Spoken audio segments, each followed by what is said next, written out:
This podcast is for informational purposes only. It is not intended to provide medical advice. It exists only to entertain.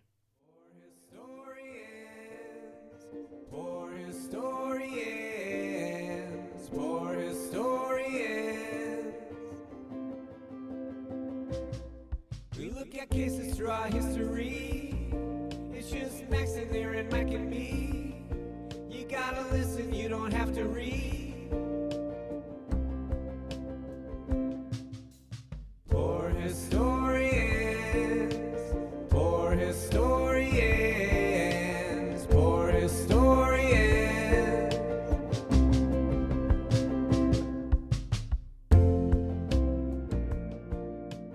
Hey there, listeners. Welcome to this week's episode of the Poor Historians Podcast, where we are going to be doing a book biopsy with author Paul Craddock, who wrote Spare Parts, the story of medicine through the history of transplant surgery. We're going to be talking about his book. We're going to be talking about a bunch of the interesting parts of the book, but you can kind of think of it overall as a book that details the building blocks to how we got to transplanting organs from one person to another. And indeed, at the end of the book, that is a big focus. I also want to step in and acknowledge that Paul was able to record this episode with us through a slew of technical difficulties and was quite gracious. And because of all the extra time it took to get the episode together, unfortunately, we did have to run low on time. So there's other things we wanted to talk about, but we had to leave it off to let Paul go to his next interview with Irish Radio. So we hope you enjoyed what follows, which includes things like discussing noses and skin grafts and discussing what happens when you give animal blood to people, or what happened when people were selling their teeth out of desperation to transplant them from one person to another. And we'll work our way up to the modern era as we go. Oh, hey, there's even a Christmas jingle about syphilis, believe it or not. We get you a little bit of everything here on the show. So with that, let's get to the interview. We are here with Paul Craddock. He is the author of the book we're going to be talking about today, called Spare Parts, the story of medicine through the history of transplant surgery, which was released in May of earlier this year and happens to be his debut book, if you can believe that at all. The New York Times has described this as described the book in part as, quote, a thrilling and often terrifying ride, end quote. And not only was it the Daily Mail's Book of the Week, but it earned him the special commendation from the Royal Society of Literature. Paul is also an Honorary Research Associate at the University College London, and hopefully is enjoying his book tour as we go through all of this. So, Paul, thank you so much for coming to the show. It is an awesome book you wrote. Oh, thanks so much for having me, Max. Well, I'm going to give the listeners just a kind of general overview, and then we're going to launch into it here. So basically, Paul's book is, as mentioned, about the history of transplant surgery, or how we got there. And it's sort of arranged in a nice fashion. There's many, they're sort of by system. So we start in the world of skin transplantation, if you will. We talk about blood transfusions, and then we're going to get into the transplantation of teeth and solid organs. And all of this is kind of done on the backdrop of really trying to give, I think, the reader a peek into the characters and the people that basically, the characters are the physicians that really started this field of medicine. And it's just an interesting ride through what can be kind of a gritty and dark story. And it sort of arrives at a very hopeful future, I would say, overall. And so, with that, one of my first questions for you, Paul, was, as I was finishing reading this book, I was going, man, this is an incredible tale. I wonder how he got interested in the subject. And I wanted to ask you that. And then sure enough, I saw the explanation there in the acknowledgments, but I wondered if you might just give us a quick overview of that story. How did you get interested in this topic? Absolutely. Well, I'm a bit of an imposter in the world of transplant surgery because I'm not a surgeon. I've never had a transplant. I do donate blood, but that's all. But I'm a historian, and actually, I did my PhD in 18th century transplant surgery, and that sort of journey to there started when I was looking for a PhD subject, and I'd scrolled across, so this was 2008 maybe. I scrolled across an image of a woman called Jennifer Sutton, and she was a student at the time. And this image of her was very special. She was looking at her own dead heart inside of a museum case. Mm. And it got there because she had a condition called cardiomyopathy. So the walls of her heart were swollen, and Mm-hmm. it struggled to pump the blood around her body. And the only cure was a transplant. She had that. And then a museum in London called the Wellcome Collection asked if they could put her heart on display. She said yes. And they invited her to look at it. And there was a photographer on hand to sort of capture that moment. And if you search Jennifer Sutton and heart, it'll pop up in Google. It's there's quite a few iterations of that image. When I saw that image, it captivated me. I used to work as a personal assistant in the National Health Service in Britain, and it telegraphed a kind of an appreciation for that health service, free at the point of use, which it seems to be disintegrating nowadays, but back then, back 10 years ago, 11 years ago, 12 years ago, no, 13 years ago. Oh my God, where's time going? It was Aging as we speak. It was in a much healthier state. So there were many layers to this picture. It was a very intimate image. If you can't look at a picture of a woman looking at her own heart without seeing the intimacy there. And then you have to consider as well, there's a heart inside of her that's not, that wasn't her own, but that is her own. I mean, it's difficult to talk about this because, it is her heart, but it isn't. It's very strange, which sort of gets me to the reflections that started to occur to me. What does it mean to have a body if a part of your body can be outside of your body, a vital part of your body, responsible? Pretty important. Heart is pretty important. Pretty important, absolutely.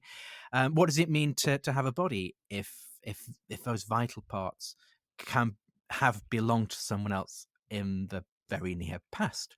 What does it mean to be a human if part of your body could, in theory, and in practice now, have belonged to an animal? So all these questions of personal and human identity sort of came up for me when I saw that image, and it, as a historian, I was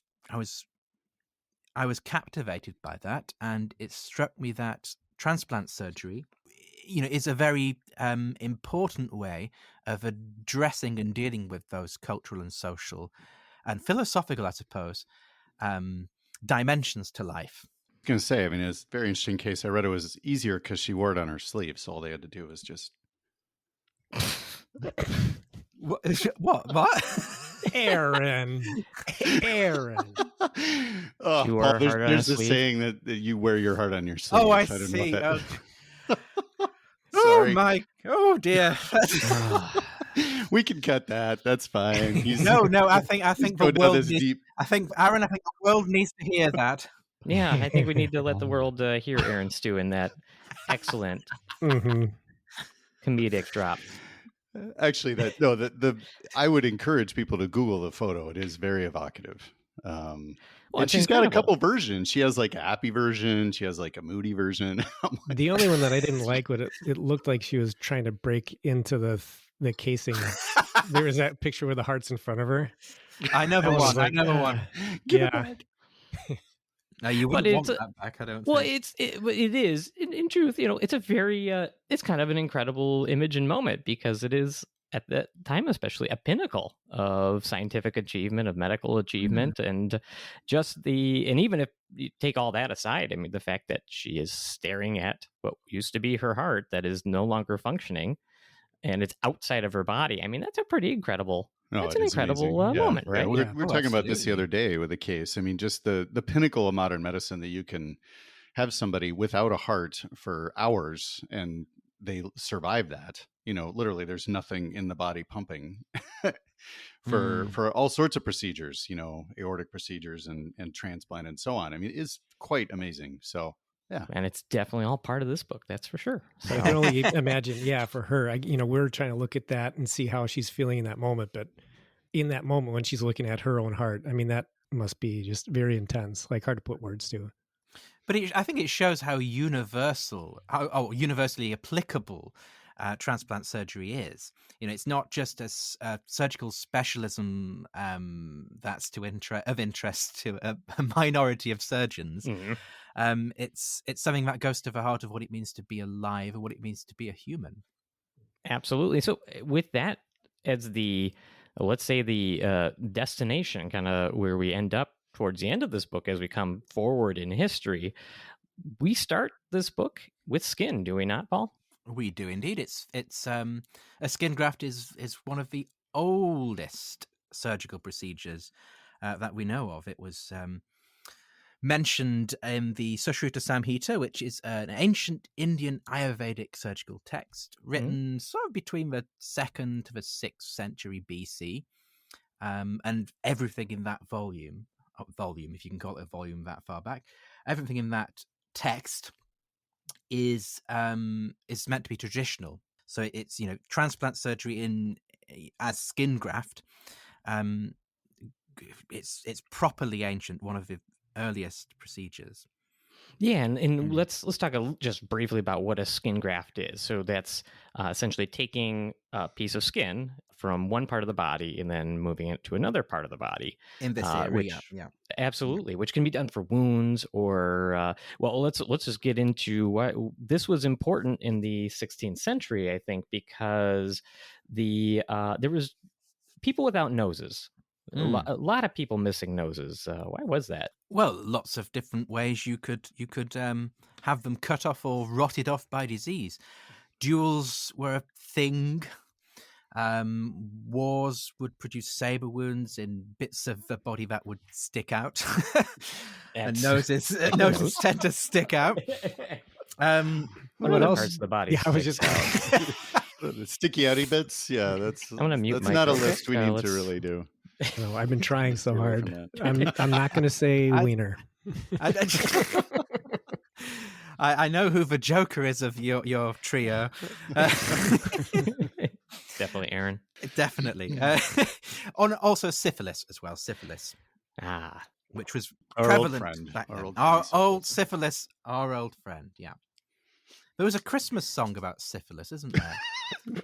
There is. It's beginning to look a lot like syphilis. I remember that one from my childhood. No, you don't, do you? No. I think it's medical school humor, really, isn't it? I just sang a Christmas song to you. Definitely for the naughty children, yes. But syphilis is important in this context because it led to nose deformities, did it not? It did indeed. And I believe you're probably better placed to describe those deformities, the saddle nose and things that we don't see so often anymore. Absolutely. So, yeah, I mean, what we don't get in the modern era as much, I mean, syphilis is still very much around and it's still very much something that we treat.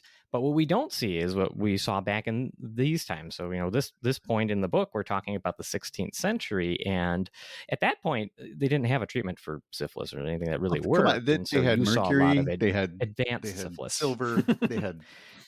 which did, turn your tongue black. Bloodletting.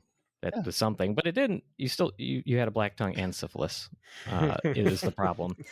And so, the what you saw back then that we don't really see a lot now is you saw advanced syphilis. So you saw syphilis when it's untreated, which many folks may not know. It goes kind of in a state of dormancy and it can last with you 20, 30 years. And at the time that you may not realize it, from the time that you had your first painless ulcer on the genitals from syphilis, it has been multiplying in the body. And it then goes on to infect the heart, and it typically will infect the brain. And I mean, it can cause definitely death with those things. And so we now have penicillin and other various antibiotics that make that advanced syphilis a pretty rare thing nowadays. I'm not saying it doesn't happen, it just doesn't happen to the same degree. But a lot of this can also lead to a breakdown in like the cartilage of the nose and then kind of lead to what was called a saddleback deformity, where the nose kind of caves inward. So, you would be walking around society and people would know this, like, well, that person had syphilis because look at their nose. And so it was obviously something that could lead to, somebody feeling quite bad about themselves. I like that. Yeah, somebody feeling quite bad about themselves. Or it was, and so people would want to, fix this, and so mind you, that all the injuries where noses were lost, and then you have this sort of deformity. There was kind of a demand for nose reconstruction, and kind of creating new skin to do this. Was there not? Absolutely, there was. I mean, just to sort of give you an impression of how bad that situation was. In Egypt, there was they had a city of people who had cut off noses. It's a whole city dedicated.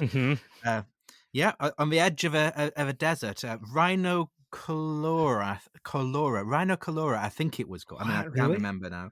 And it was populated entirely by criminals who'd been mutilated. Wait, was it Australia? Oh, no. It was Egypt. Egypt. Oh, sorry. Egypt. Yes. Product of the U.S. educational system. Ancient world. Yep. I wasn't going to say anything. I am partially Australian. Are you? That is even worse. Yeah. On my mom's side. Oh, well done. Yeah, right? It was a joke. I knew we were talking about Egypt. Just so you know, Paul, whenever we do skits on the show and we have to do very authentic sounding accents depending on what we're covering, Mike's accents typically end up in Australia somehow. Always. Whether he's doing a French character or it's just sort of, it's so ingrained in him with his history that we gave him a card that he can make Australian jokes. We don't. I did hear who was it? Was it Mike who made a nice Italian accent when we weren't recording? I'm looking forward to hearing that. There's actually a whole character, Dr. Provolone. Oh yeah. No lie, no joke. Yeah, if I'm in a punchy mood at work and there's something serious, we need to lighten the mood, then Dr. Provolone shows up and he makes everyone feel better. Dr. Provolone, good Lord. Well, the depth of that character didn't come through in the brief time that I spent with him. He's very nuanced. I get that impression. Returning to the subject of missing noses, I wanted to bring up one of my favorite people that you talk about in this book, and that person was Leonardo Fioravanti. Yes. You say it way better than I do, and I'm sure if you wouldn't mind, fill us in on who this person was and what they have to do with the earliest skin transplantation. Well, Leonardo Fioravanti, he was a renegade surgeon and doctor, trained in both medicine and surgery, unusual for the time, at Bologna. And he traveled Italy and, the places around that part of the world to just search for cures that, existed, that were used by people who lived close to the land, old women, sort of soldiers, farmers, that kind of thing. And he did that because he distrusted legitimate humoral Galenic medicine, which if you don't know anything about, I encourage you to listen to the episode of Poor Historians podcast. Excellent. I very much appreciate that. So he wanted to find alternatives that actually worked. So these were, he was an empiric and he was looking for more or less empirical evidence of what worked. And one of these procedures was skin grafting. And by this time, so we started earlier, I told you about skin grafting in ancient India. By this time, this is 1550s, we start to get records of skin grafting emerging, and they're all performed, or at least the records are all about skin grafts performed by secretive Italian peasant families of surgeons. I love this idea. The these things are handed down in families. So we're kind of joking a little bit off air, but you have your grandmother's recipe for sauce and Uncle Vincenzo. Uncle Vincenzo's nose job. That's it. Yeah, and they were in a village called Tropea, So it's a little fishing village in Calabria, and I looked it up on Wikipedia, and it's now well known for red onions, apparently.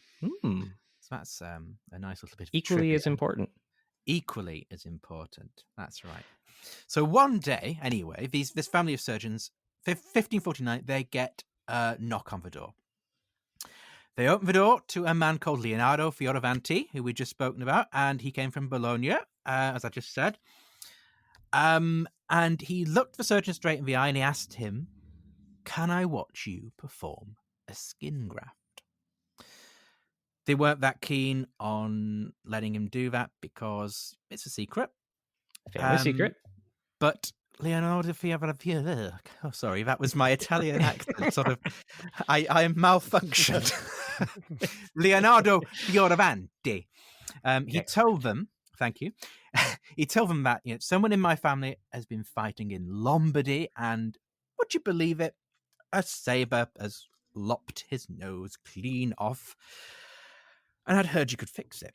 They let him watch in the end, but it was a lie. He didn't actually. He didn't actually have a member of a family who's lost his nose. He was sneaking into a surgical He was residency. sneaking. Yeah, that's exactly what he was doing. I think I wrote shuffled in. I think of him as shuffling into the operating theatre, and he pretended he didn't like the blood, and he made appropriate noises of disgust. And now that I know you like Italian accents, I can say what he probably said was "Mamma mia," and he put his hands up to his eyes as if to block out the horrible sight of the blood. But he was making careful note of everything these surgeons did, looking through his splayed fingers. And what he saw, well, it was a technique that had been performed on plants since time immemorial, really. Grafting one plant to another. That's it, grafting one plant to another. So you basically, you're cutting a flap out of a person's forehead or forearm. That was a particularly Italian version of the operation. You make incisions around the place where the nose would be, or lip wound, or ear wound. And that creates two open wounds that you then have to bind together. And after a few weeks, you can sever that connection, and the patient can enjoy their new nose. Yeah, so I mean, this procedure sort of, you have all these folks walking around these villages with their forearms, with a wound on their forearm, pasted to their wounded nose that was cut open so that the skin can grow between these two, and they had to have their nose wound on their forearm wound for weeks and months. Is that not true? It is. Although one of the slightly later Italian surgeon who was a student of Leonardo Fioravanti's friend, who's called Gaspare Tagliacozzi. He thought that you could grow sort of these flesh bridges, so to speak, between one person and another. And the only reason you wouldn't want to do that is because basically you'd have to go to the toilet with them for a few weeks. Like a human centipede? Just like the human centipede. Like, I think you got to hope that you're the first one in the centipede. Anything after that's the worst. Oh, I suddenly I don't feel like dinner. Perfect. We're having leftovers again. Oh my God. Wow. You probably can't. It would just say, No, just stop. Just stop. Oh. I won't tell you a story about that. Carry on. Save the story. We'll talk about it later and see if it's even able to be released. Mike's always legally a lot of on our the air. jokes, but that's taking it a bit far. Well, it's not. I've never seen a movie, full disclosure. Very good. Very excellent. Good. You don't need to see it. I know the premise.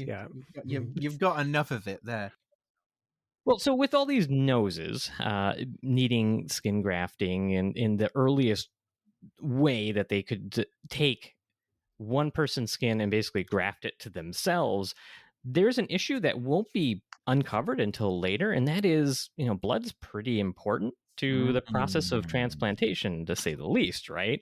And kind of the next stop in this book is the earliest attempts to transfuse blood, right? So what really caught me by surprise is that it wasn't surprising that we started with kind of seeing if we could transfuse animal blood to the next animal, but that some of the earliest transplants were actually transfusions were actually between animals and people. And so let's back up for a second here, and when we're talking about transplant medicine, right? Why, Paul, was it necessary to kind of devote a sizable portion of your book to like the history of blood transfusions? Well, blood transfusions, they are not just transfusions. They are transplants of things like souls and personalities, and qualities, anything that you can think of as being inside of the blood that gets transplanted with a transfusion. Well, obviously, I'm talking historically what people thought. I'm not offering advice now. But that's what they thought at the time, right? They were worried that if you gave somebody else's blood or like an animal's blood, you would actually change their character. That's right. I mean, the turning point, well, all that sort of that supposition that what's in the blood is your youth or your soul or your some kind of a bit of your personality. That sort of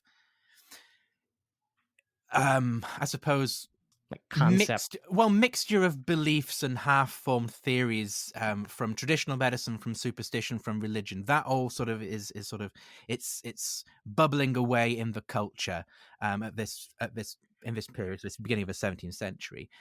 So you have that sort of traditional way of relating to the blood as thinking of it as a powerful sort of container of everything that's important. But what's new actually when you get to the early 17th century is this idea for the first time being expressed that a part of your body can be considered mechanical. So in the old sort of systems that you will have heard in the last episode of Poor Historians, with the ancient medicines, the ancient humoral system and Galenic system, that as you will have heard, that's blood is produced in the liver and it's sort of distributed. Parts of the body will attract what it's needed, so it doesn't have this sort of circulatory system. But when William Harvey, who bought into that system initially, by the way, but in his private experiments, he discovered that couldn't possibly be the case, because he'd look at he'd cut open fish and mammals and things, and he'd observe the heart beating, and he'd come to the conclusion through conducting various experiments that the heart behaves like a pump and the blood flows around the body in a circuit. Now that changes everything when you think about blood transfusion, because not only do you have this idea that there are many magical sort of possibilities and potentials, whatever, inside of the blood, you also have a mechanism to make that blood flow from one system into another, from one body into another. And if you can do that, if you can break down those barriers between one body and another, what's possible? Well, the ancient Greeks, the ancient Romans, they taught us that young blood can make an old person young again. So perhaps transfusion can be used to transplant youth. I mean, there are more chaos, so that's a promising sort of aspect. There are more chaotic aspects as well. Ovid's Metamorphosis taught us that people can turn into animals. So maybe if you had some blood of the sheep, you might take on its woolliness, or later, a bit later, you might also take on the calmness of a lamb. So this is where the first animal to human blood transfusions come in. Interesting that was like part of the ethical discussion, right? It was just, what we don't know what's going to happen, and that some of these were actual worries from a lot of the people, if they were the physicians maybe doing these experiments, or people that were critical of those physicians. It's just sort of, from a modern perspective, really funny to think that they were worried about these things that were, I don't know, less, I guess, scientific concerns, if you will. Well, But I'm reading this from a modern Catholic perspective. Oh, sure. In France, they mostly, it was just a few intrepid surgeons like Jean-Baptiste Denis. He would soldier on with his transfusion experiments, but the authorities actively discouraged them. In Britain, it was very funny to the Brits. They made plays and things about people turning into sheep, and if you wanted to collect eggs from birds that reside on the cliff, you could get some goat blood and you can start climbing the mountain. Bouncing around. Or you can get the blood of a Welsh thief, and then you start stealing cheese. They loved it. So it was almost like it was boutique medicine back in the day, like these infusion clinics that pop up and, you want to try this, this could potentially work. Well, this was also, this was done as like a spectacle, right? This was like done in the street. Actually, this might be helpful. The reading about how they would do this, we think today, blood, transfusing blood, comes in a bag. You hook up a nice little flexible plastic tube. You put it into the IV. The laboratory has already done all the proper checks and balances on the blood for you, and it goes in. What did this procedure look like when these doctors like Denis were doing this out in public to try to demonstrate that it could be done? It's incredible. Can you describe how they did this? How they would take blood from one animal and put it to another, or from an animal to a person? Well, first you had no hypodermic syringes. Mm-hmm. So you had to lay the vessel bare, and it could be artery, it could be vein. You had to make an incision into that artery or vein and insert some kind of conduit. So they varied. Sometimes it was a hollowed out quill from a porcupine. Very sterile. Wow. Oh, it's just. Well, I don't think they had any concerns about that. This really, is hard to listen to. Yeah, you're going to get a transfusion of dog's blood, and your concern is that you're using a porcupine quill. A glass tube. Some Italians used glass tubes. Reeds as well were used, and you'd connect two vessels using this conduit, and you just encourage. You just hope the blood would go from one system to another, because it's two circulatory systems. If they pump around, they should be able to. You just kind of hold the dog up over their head, a little by the foot. Just Like use gravity. Hold them up. I was going to say like the human centipede then. But, I was going more PG. Yeah, do the Disney route. All right, like Simba. I mean, it didn't necessarily work. Not much would have gone through, I shouldn't think. If it did go, because a lot of these patients would survive, and especially when the treatment was transferring calmness, you can take a little bit of animal blood, although it's not advised, and you'd have a massive fit. And you can probably tell everybody much more accurately than I can what it would look like. But basically, you would be if you had a little bit but not enough to kill you, you'd be too tired to exhibit your symptoms of insanity, and it would look like it had worked. Right. Yeah. So, and I was going to say, from a modern perspective, I think the thing that was most fascinating for me to read. So when you're talking about putting, they're going to try giving this dog's blood to a person, and they're not, mind you, let's back up for a second. They're not doing it because they think people are low on blood and need more blood. No, in fact, not at that all. goes very contrary to the teaching of the four humors. They were trying to take blood away from everybody. They weren't trying to give blood to people. And so the whole idea behind some of these transfusions was, well, yeah, we'll transfer this person's personality and we'll help fix like this mental illness or whatnot. I think one of the early transfusions was done. And off the top of my head, I don't remember if it was person or if it was animal to person. Yeah, it was animal to person. It was the gentleman who was like the eccentric that showed up in church, and they were like, hey. Oh, Arthur Koga. There we go. And so, as I'm reading this from a modern perspective, like I'm cringing, not because like any other ethical, like that's ethically very problematic, certainly, but all the, they're like hooking up, lambs to people. They're hooking up calves to people. And all I can do is sit there and cringe and just imagine the transfusion reactions where you start introducing this animal's blood, which is very much non-human and full of antigens that your immune system would love to attack. They only use and good kill. dogs. That's what I want to know. I got a good dog over here.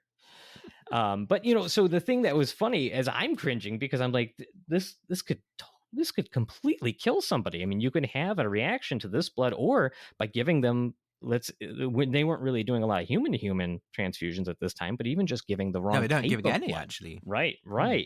It's so dangerous because the immune system will see that blood and react to it and start ripping apart blood cells and causing all kinds of horrific things to happen in a very medical technical sense. And so, the fortunate thing was when they were doing these experiments, they were mostly not getting it right. And as you said, a lot of the blood wasn't actually getting through these tiny tubes because it would clot, or you get these very small amounts, which would make somebody kind of sick, but not sick enough to, be deceased. And so this people like that eccentric gentleman would seem to be subdued because they're kind of having a mild transfusion reaction. Like, oh, hey, it worked. And look, and then, obviously it goes away and then they're back to kind of where they were, because this was, of course, not going to fix those problems. But it was just such an interesting window into how they, the ethical concerns that they were worried about, and the like scientific concerns looking back from the modern century were so far apart. Well, this is one of the ways that the humoral system sort of benefited transfusion, really, because under the humoral system, human blood is impure because it's always imbalanced. I mean, humans swear and have sex when we're not supposed to, and do all kinds of sinful things that not supposed to. You're on the you're not supposed to, and that basically whacks your blood out of kilter, doesn't it? It causes a humoral imbalance. Paul, we want to keep the medical terminology to a minimum on the show, if you don't mind.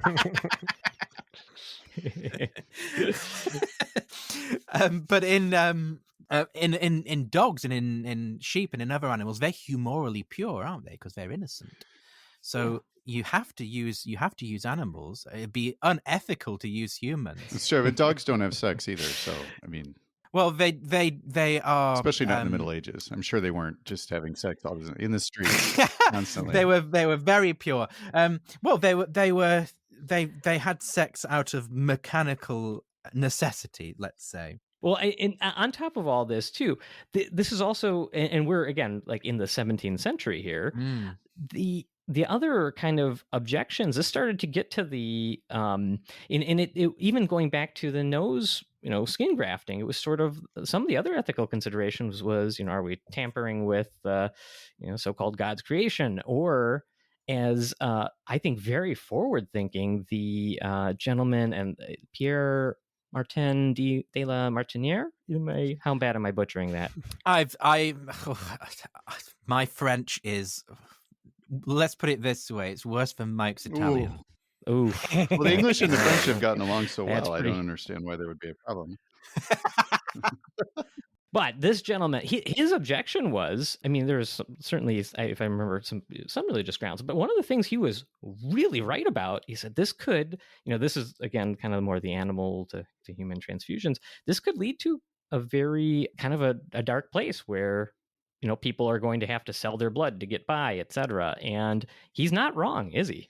He's not wrong. And just not even a century later, just a few decades later, it turned out to be the case for teeth, which might not sound very serious, but the powerless poor children sold their teeth in the 18th century to wealthy people who'd rotted theirs away, and that's sort of the first iteration of this. I suppose a situation where a bodily transaction becomes a financial transaction. He was absolutely right to say, the problem is that a lot of the people then who needed to benefit from these things or could benefit, there became this very dark financial incentive. And so with the boom of tooth transplantation, and mind you, this is also still before anesthetic, right?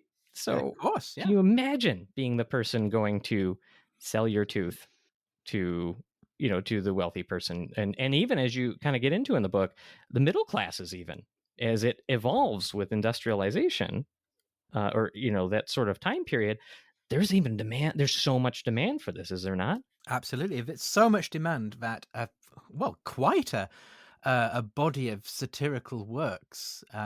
We have cartoons, we have novels, we have something called it narratives. I don't know if that makes any sense in the modern world, but it's basically it's a kind of story that we don't see very much anymore, where a story it's told from the perspective of an object.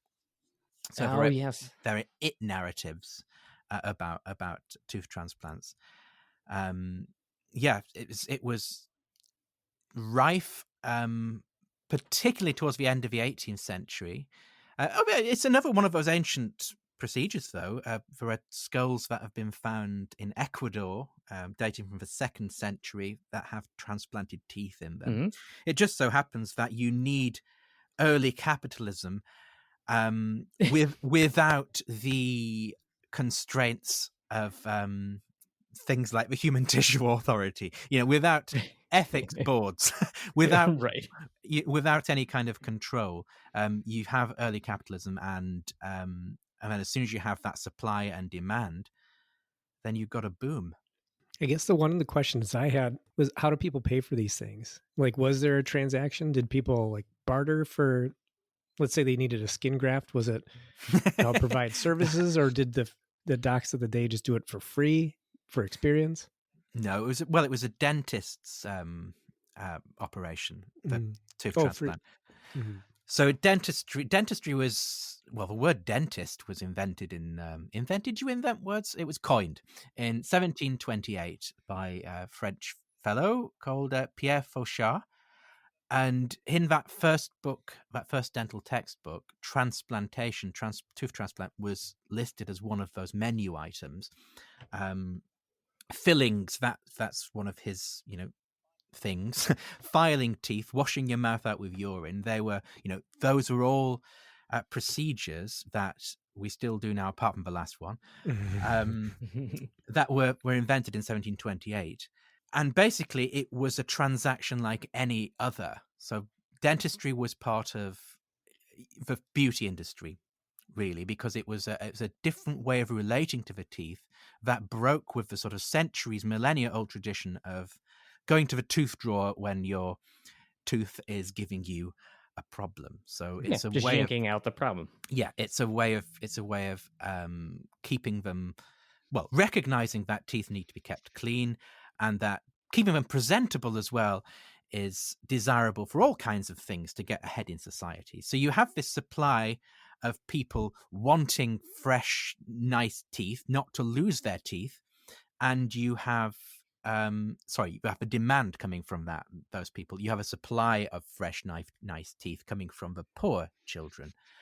So the dentist becomes a middleman, charges the rich people so many guineas, and then sells his services to them, and then gives a couple of guineas maybe to the little child. I gotta hand it to you, Paul. I think we often talk about how things get a little dark on this podcast, and that might be the darkest explanation of supply and demand I've maybe ever heard. Good Lord, it's bang on the nose for Victorian times. That's exactly the abject. Well, it's pre-Victorian.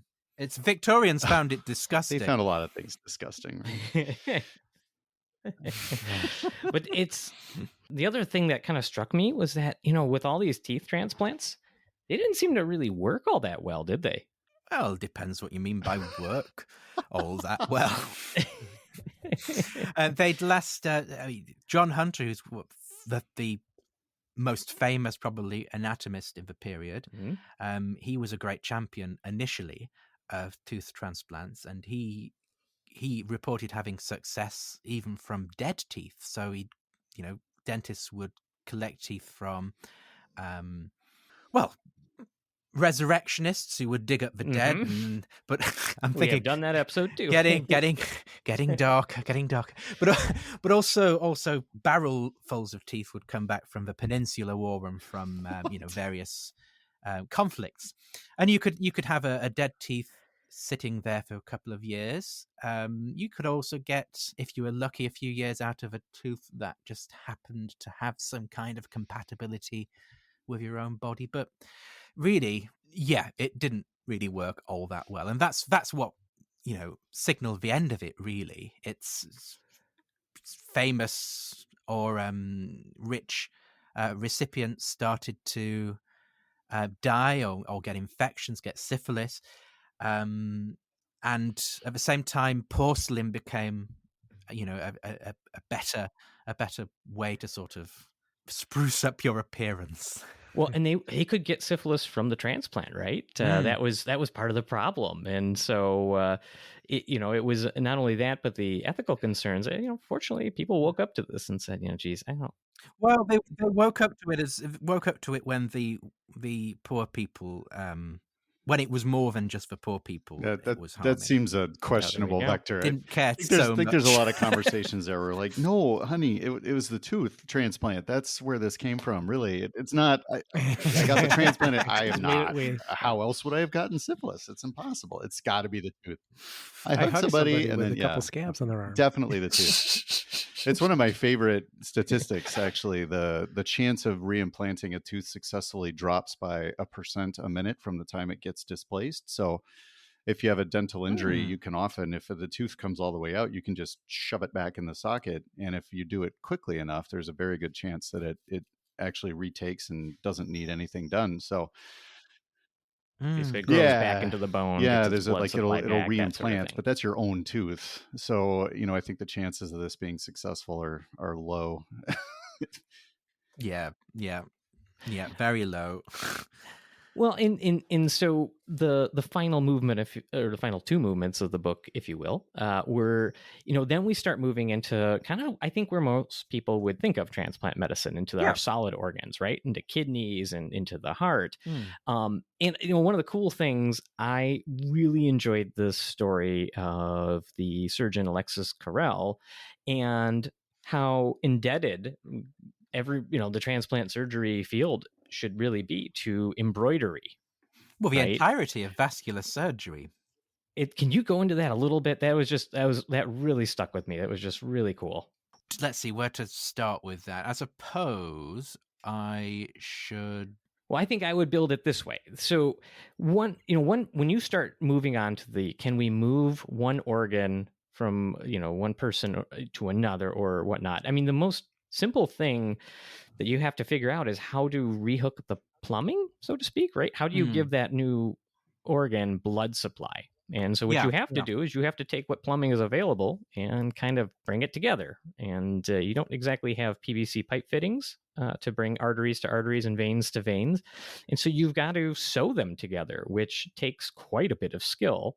And if you need the best sewing skill at the time, it seems you go to France.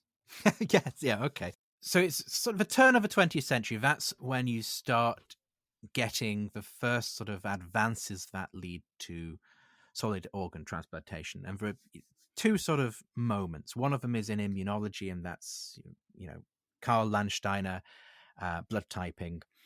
But the other one is the actual, I suppose, the nitty-gritty, the procedure to actually physically connect an organ to another body, or to sew together a blood vessel, or to repair a ruptured blood vessel, to sort of reroute things. So this is vascular anastomosis, and Alexis Carrel is famed for perfecting this technique in 1901. He was apparently inspired by the assassination of the French president, and he thought, if we could sew together blood vessels, he might have survived. I mean, he wouldn't have survived. The injury was to his portal vein. It's an important one. It's an important, yeah, to put it A lot lightly, of blood goes through there. It's an important vein, and he wouldn't, he probably wouldn't have survived anyway. But Alexis Carrel thought, if we can sew together blood vessels, the president might have survived. So the story goes that he worked so hard, practiced on dogs, and eventually came up with this technique of vascular anastomosis, a triangulation technique. And he's celebrated for this. He won the Nobel Prize for it. But what you don't usually get in stories of Carrel and in stories of the birth of vascular surgery is where he developed this capacity and this fluency with thread. 2 places he developed this. One was with his mother, who owned textile factories. So that was his early sort of experience. I should say that surgeons at this time were more likely to really learn their needle skills from their wives or their mothers or their sisters, some kind of domestic relative. Carrel, his domestic relative, his mother, was well advanced in knowing how to do simple needlework. But Sure. then he also developed a close working relationship with a woman called Marianne Leroudier. And Marianne Leroudier is, well, she was an incredible seamstress and embroiderer. She was responsible for the gold thread on the opera curtains at the Paris Opera House. She won gold medals in different expositions and exhibitions around the world, in Amsterdam, in Chicago. Her work is in the Vatican. The Museum of Textiles in Lyon has most of her collection now. But he learnt techniques from her. I did some peer-reviewed research about this. I worked with an embroiderer who helped to, well, she didn't help me because I can't even thread a bloody needle, let alone. So she actually did the sewing. So she recreated Carrel's technique and helped me analyze some of Leroudier's work. And we came to some conclusions about very specific aspects of 19th century French embroidery that became part of or became underpinned the Carrel's technique of anastomosis. He took the needles from a haberdashery, and the thread was lace making thread as well. So it's a good deal of that technique that's foundational to transplantation, but foundational also to trauma surgery, to bypass surgery, all kinds of vascular surgery. That at least in part emerged from 19th century French embroidery, which I think is amazing considering that it's such a stereotypically masculine. Of course. Well, and that's why it stuck with me, because you're dealing with these really delicate tissues. I mean, trying to, for anybody who's never done a dissection, I imagine most people probably have not. Artery's got a firmness to it. It's got kind of a meat to it, if you will. But like veins, sewing together veins are these like very thin, floppy kind of structures. And so you even describe in the book, like he had to learn how to sew cigarette papers. Yeah. I mean, you are literally trying to sew together the top layer of the vein and not, or the artery too, and not, go all the way through it, because it may not work as well if you do that. So it's extremely delicate work with extremely delicate tissue or fabric, if you will. And so her skills really transfer to this. And I wanted to bring it up partly because, as you pointed out, like this part of the story gets buried, right? Oh, absolutely. Well, it's not even considered, who he learnt from is not even considered in any of his biographies. It's just, he learnt from a famous seamstress because he was so damned good himself.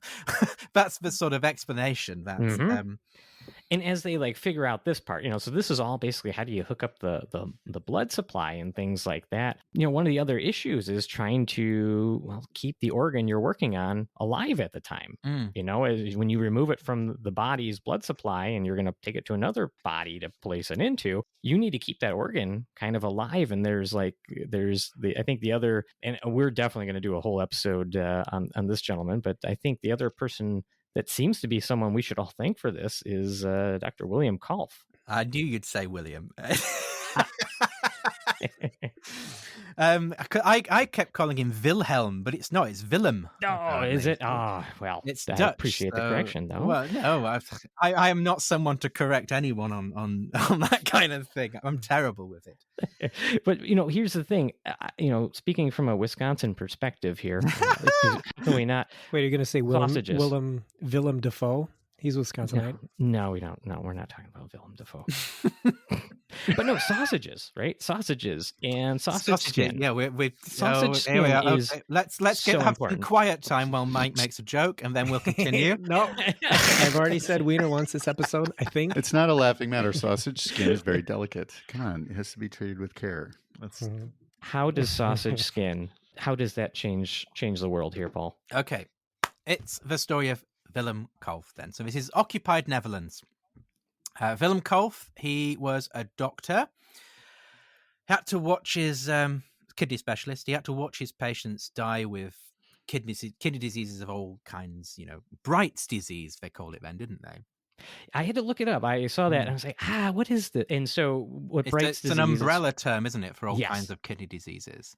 and what we call nephritis, which is just inflammation of the structure of the kidney, the nephron. But it can be due to a lot of things. It could be medication related. It could be due to, even like a strep infection can cause this type of kidney disease. A lot of autoimmune conditions can cause it. But yeah, it's sort of a catch-all term for the kidneys starting to shut down because of inflammation, basically within their tissue. But not used. I don't think that's used anymore, is it? The term? No.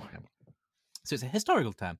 But anyway, Kolff had a chance meeting with a professor of biochemistry, and his name was Robert Brinkman. And they happened to have a chat about Brinkman's previous career, which was purifying fruit juices. I didn't know fruit juice needed purifying, to be honest, but there you are. But one of the materials they used to purify fruit juices was cellulose hydrate, which cellophane or artificial sausage skin. It was also used for an artificial sausage skin because it let smaller molecules pass from one side of it to the other. Now, to cut a long story short, because I have to be on Irish radio in 10 minutes, Kolff created a machine. So this is wartime Netherlands, remember? So it's a machine out of sausage skin, wood, a tin bath, and the frame of a shot-down German aircraft. And he used that sausage skin as a barrier through which urea would pass. And in that way, it would clean the blood. And it was actually more effective, technically speaking, than a kidney. So that's sort of the birth of that machine. And I think for me, that's important from a cultural history perspective. I'm thinking less of a history of surgery here, but from a cultural history perspective, I think it's important because the culture, in the culture of transplant surgery, I think it's important because it represents an organ whose form becomes divorced from its function. So, a kidney doesn't have to look like a kidney to do the job of a kidney. So it's further down that road of seeing the body as a collection of functions. We talked about that in relation to the circulatory system. So that's a function. So this is a further sort of, would it be fair to say, sorry to interrupt you, but would it be fair to say that the body is almost at this point seen as a collection of spare parts? Yes, but well done. Congratulations. It would, but I would say that it's a very mid-20th century expression. I don't think nowadays any professional in the transplant world would dare to consider their patients as machine parts. And before this point, patients were not machines. They were partly mechanical maybe, but they were also economies. They were receptacles of souls. There were all kinds of things, but they weren't a collection of spare parts. Well, and I thought, honestly, you were using it in that ironic sense, if that is. Well, I suppose I am now. Because, and I do, because I think, what gets left, as you in the book lay out, that we move more towards at least appreciating the mechanical nature of people. So like, Culf being able to make an artificial kidney, takes some of the magic away from the intrinsic kidney in a certain respect, right? And so when kind of you're talking about things like the spare parts, I always read it as in quotation marks, because these are very important parts, and that's definitely not lost along this, along this story. But being able to kind of see, like, hey, we can take certain parts of the body, and with the right understanding of how they work, they can be sort of swapped around, if you will. So not that they're laying around spare, in a inventory sense, or kind of at the back of the warehouse, but it's just that they can, if you understand how they work very well, you can move them between two different vehicles, being people. Yes, absolutely. I think the term spare parts, particularly, it refers actually to a 1969 book by Donald Longmore, who was involved in the first heart transplant in Britain. He is part of a generation that was, I think, fairly confident in themselves. I'm trying to choose my words. That's the nicest description of surgeons I've ever heard. I make a joke about surgeons. I say some of my best friends are narcissists. Yeah, but basically, he's part of the 1960s sort of set of surgeons who were becoming aware that PR and crafting your own image and your own story were important, and also is responding to post-war desires, for people to have stories that are, well, uplifting, positive. And I should say, I've got to say that I've met a lot of surgeons from this era before they died. Well, not a lot, but a handful. And I've met a lot of surgeons, and almost universally, they are actually really lovely people. Got to say that. As long as you're not messing up their sterile field. As a medical student. Yes. Well, actually, as an observer, I've been guilty of that. Paul, as our time draws to a close here, let me kind of point our listeners back towards your book, because there are a lot of things that we just could not possibly cover. In fact, it takes a whole book to kind of get through all of them. And so we were certainly going to encourage all of our listeners to check out this book. Again, it is called Spare Parts. It is the history of transplant surgery. It was written by our guest, as mentioned here, and we will be linking not only the book itself to our show notes, but we will make sure that everybody knows how to find you, Paul, and follow your work, because I literally can't believe this is your introductory book. It was just so excellent. Sweet. I truthfully mean that. That's very sweet of you. Thank Thanks you so much for your time and expertise, and it's been great. And thank you for saving the people of Wisconsin.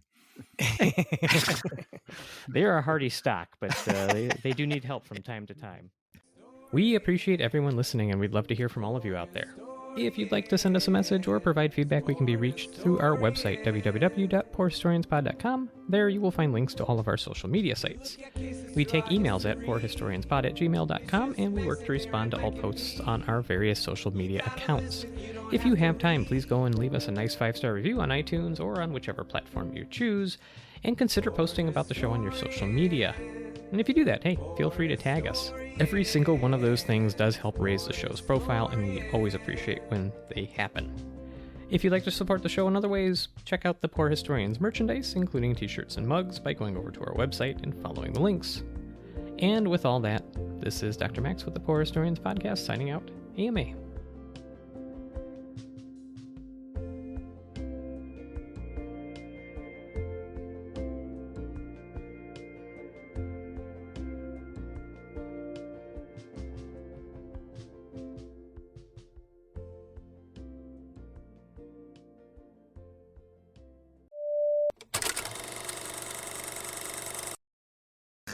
Well, at this point, we're going to grab room noise one more time, Mike. And Paul's like, oh, are these people actually professionals? I'm not sure. Oh, sorry, room noise. Oh no, you certainly sound like professionals. I know A&E people. Yeah.